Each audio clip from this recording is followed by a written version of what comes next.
I can't. Girl. I cannot. At least she don't mind driving, so you don't have to. Girl, because that shit is exhausting. I'm not a big fan of it either. And she driving to Houston tomorrow. And the whole time we there, too. I ain't got time for this. Do she know that? Yes. Okay. She's the driver. I just like to look pretty in the passenger seat. Girl. Who you tell me?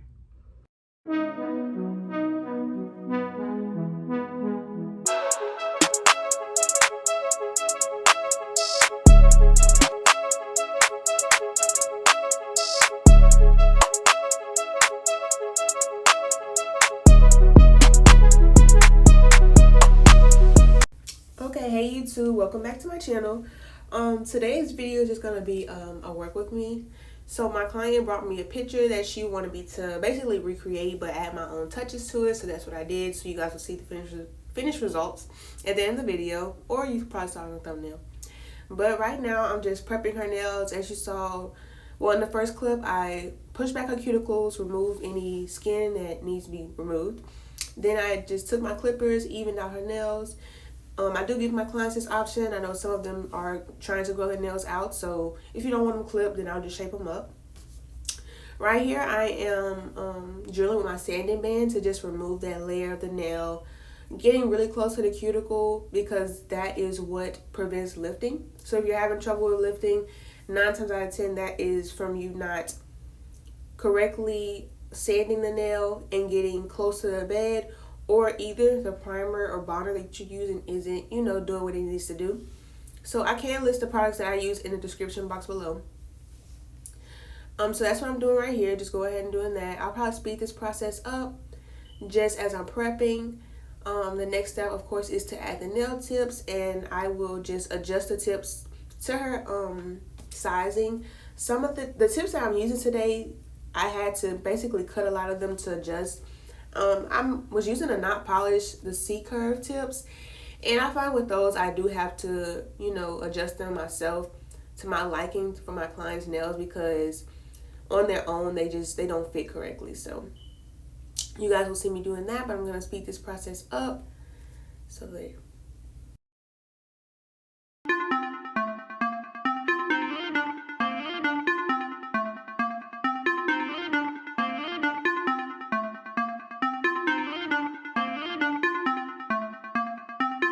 On the beat.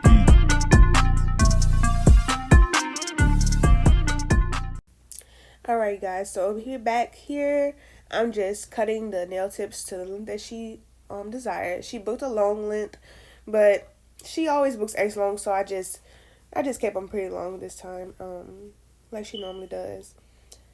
You're gonna see me just making sure that all the nails are the same length, going back and double checking, because I do eyeball it, but sometimes you can be a little off, and if it is off, you can still fix it during filing, like you see I'm doing now. When I do square nails, I don't do too much filing on the sides, just because that is how you can end up curving the nails in. If you just leave them, kind of boxy, and then shape them up after you apply the acrylic, I find that is way better. So here I'm just adjusting and shaping the top of the nails. I know it's kind of cut out, but I'm just making sure that the top of the nail is square, and I when I file, I aim down with the file, if that makes sense, and that gives me like a kind of a dip in the nail, and I only do that technique with square. So that's kind of like a signature that I like to have about my nails. As you can see, still barely filing the sides. Just, like I said, whenever I had to apply these tips, I had to cut them to adjust. So I'm just making sure that it's straight, from sidewall to sidewall. That's the only thing I was doing there. Again, making sure that the tops are straight, even, and, doing a little dip in it. That's all that's happening there. Next step is to go ahead and take the sanding band again, and to just make sure that the placement where you put the nail tip on the nail bed is flush. So that's another thing that can help with retention. I find that if I go back and I make sure that I sand it and make sure that it's, flush with the natural nail, it's bonded better, and then that also helps when you add, your nail bonder and primer too. This is a step that you don't have to do, but you can go ahead and just make sure the nail is flush. But I go ahead and also I file the whole tip. And I do that because, in my opinion, I feel like the acrylic, it lays and it adheres better. But that could just be in my head. I don't know. But that's something that I like to do. I like to go ahead and file the entire nail tip, not just where I apply the nail tip to the natural nail. So these are just tips that you can try, see if they work for you. If you're having trouble with any of these areas, these are just things that I find work best for me, and allow my clients to have nails that last 3, 4, 5, 6 weeks. So next, I will just go ahead and apply the primer and the bonder. My two favorite brands are for primer and bonder is the Young Nails. Is it Pro Bonder or something like that? You're gonna see it in the video. It's just a real small bottle. This is my favorite, and I always apply this one first, just because I feel like the next one that I'm gonna apply gives like a sticky coat, and I feel like that one should be on top. So I do the Young Nails brand first, and I do use two. I heard that if you use the Young Nails, you don't have to use another one with it, because it's supposed to be like an adhesive, primer, bonder all in one. But I just used two.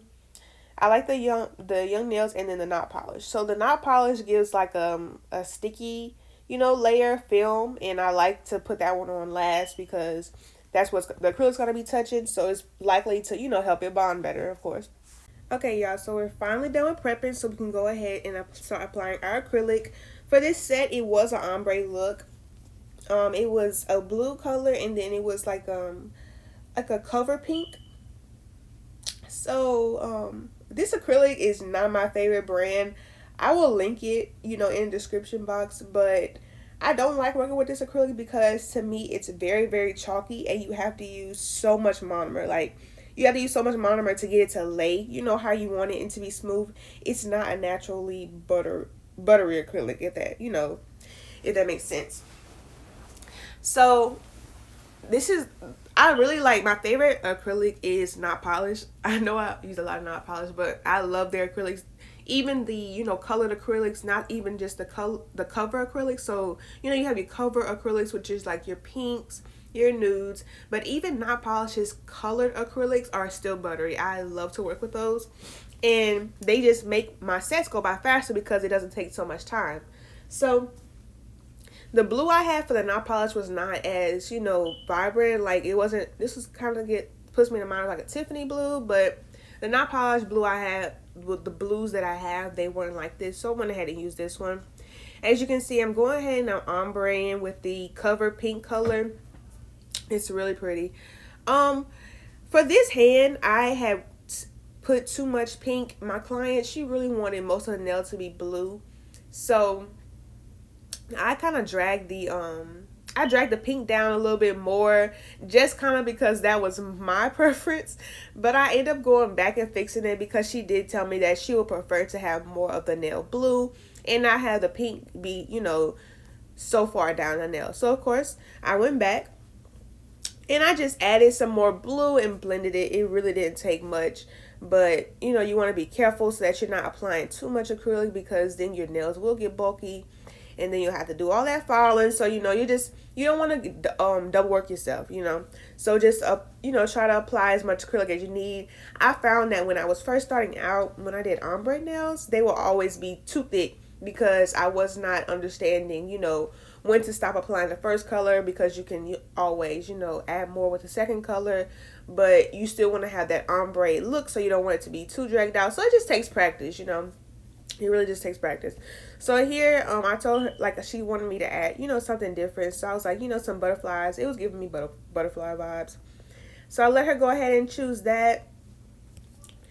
With these stickers, it's not really, I don't know. I tried to go ahead and encapsulate them, but with different stickers, they do different things. So when I went ahead and put the clear on top, they started buckling and peeling. So I just took them off and put them on at the end, and I just put like some glue around them and then top coated them to make sure that they don't go anywhere, because the encapsulation kind of made them bleed, and then they weren't adhering really well. So different stickers, you'll know what you need to do to make sure they stay. So I'm going ahead and moving on to the other hand. With this hand, I knew that because she had warned me about the pink on the other hand. So with this hand, I just went ahead and did the blue. and I only added pink at the top, and then I went back and fixed the other hand. So then, after this, I'll just let them dry, go back and shape them up some more. I don't have to do the key to making your set time shorter is application for sure. So you want to always make sure that throughout the process, you're cleaning up your side walls. You are making sure that everything's flat and smooth so that you don't have to do too much filing, too much drilling, because of course that's going to take more time. And then this just helps, when the application is right, then the overall nail process is going to be right. I know that you can always go back and fix it with the file, but I feel like when it's smooth from the beginning, that's key. So as you can see here, I'm just going back, adding some more blue, blending it up to her liking, making sure that it was enough blue and not more pink. She really just wanted mostly blue, so I went ahead and did that. And another thing with this brand, it's just really messy. If you can see, like, kind of like when you use like black acrylic, or I guess kind of like, I don't know, it's just kind of messy. I don't like that at all either. I have to use so much paper towels and just make sure my brush is getting clean, because it will get stuck, and then you don't want to mess up your brush. So I just clean my brush with acetone. I used to use brush cleaner, but I find that if I use just 100% acetone, don't leave it soaking too long, it's just way better. So just going ahead and ombreing it, making sure that she's happy with it. I'm going to go ahead and start talking now and speed it up.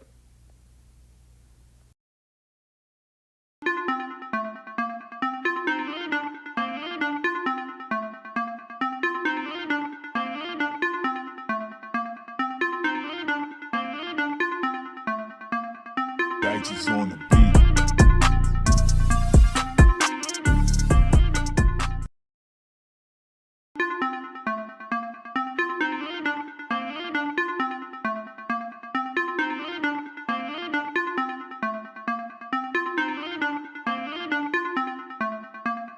Daichi's on the beat.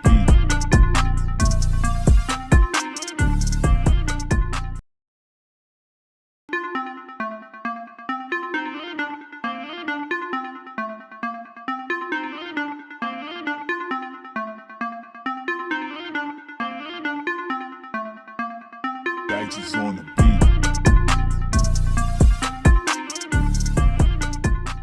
Okay, y'all, so this is the part that I was trying to explain about the stickers and encapsulating. So I went ahead and applied the stickers, the placement that how I liked and how we both agreed on. When I was putting the clear, I don't know if you can see, but like, especially the top butterfly, it just started buckling and lifting up, so it just really started aggravating me. So I just took it off and like added some more clear just to blend it and make it flat. And then I decided to just go ahead with the other method that I told you guys about.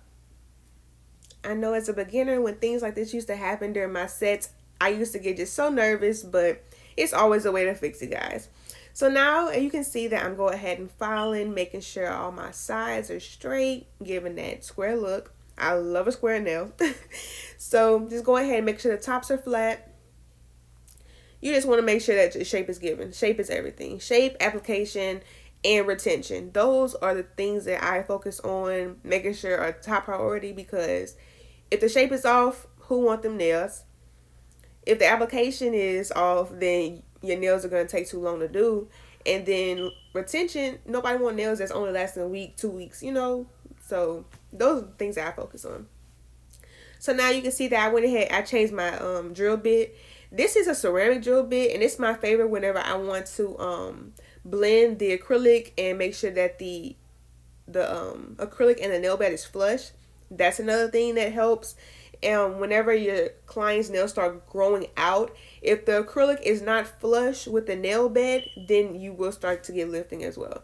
So with lifting, it's so many things that play into, that issue. So just go back if you're having this issue, reevaluate everything that I've said that contributes to that problem and see what you're not doing, So I'm just go ahead and make sure everything's flush.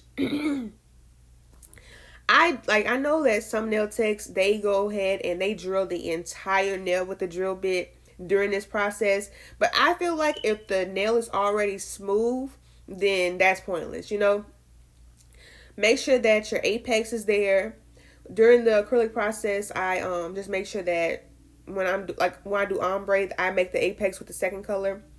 So after I've done all the drilling, I just make sure my client goes and rinses her hands with just water, no soap. Make sure it's just water, and it's just to get all the dust off. If you're doing nail art, then you want to just go ahead and make sure. Well, you want to rinse anyway, but especially when you do nail art, it gives you like a fresh canvas to work on. So for these nails, we went ahead and did like a French tip line, but just the line. So in the picture that she showed me, they just had a white line, but I was like, feeling some glitter, and so she was too. So we went ahead and we added some glitter to the bottom line. You're gonna see that happening in a minute. So like I said, it's just a French tip line. We didn't color in anything. It's just a line. So this set was really different. I really like enjoyed doing it, and I really love the finished outcome because I haven't done anything like this. I don't have anything like this on my page, and it was just different for me. So when she showed me the picture, I was very excited. I was like, I'm definitely gonna film this one because it was something that you're not used to seeing. I wouldn't have thought to do ombre French tip all together, but it really did something. And I think the colors too. This cover pink is one of my favorites. It's I can link it. I know the name is called Queen Pink, but I buy it from like an Instagram nail shop. So if you guys are interested, just comment, let me know, and I can go ahead and let you know where I got that from. So yeah, that as far as the blue color, like I said, I don't recommend it. But if you guys want to know where it's from, just so you can get the same shade, then I will tell you guys what brand that is. So if you want to know, just comment, and I will let you guys know. So I went ahead and did the white. Now she's going ahead and drying it. Now I'm going in with the glitter. And this really did it for me. The glitter touch really did it for me. Like I said, the glitter was not on the picture that she showed, but we was feeling it. We was feeling it for real. So I did the butterflies after we did all the nail art. And like I said, I just went ahead with the glue and stuff, and then I top coated it. So guys, after I did the butterflies and I top coated it, that was it. I of course applied some cuticle oil, so you guys can watch the rest of it and then see the finished product. I hope you guys learned something and enjoyed this video.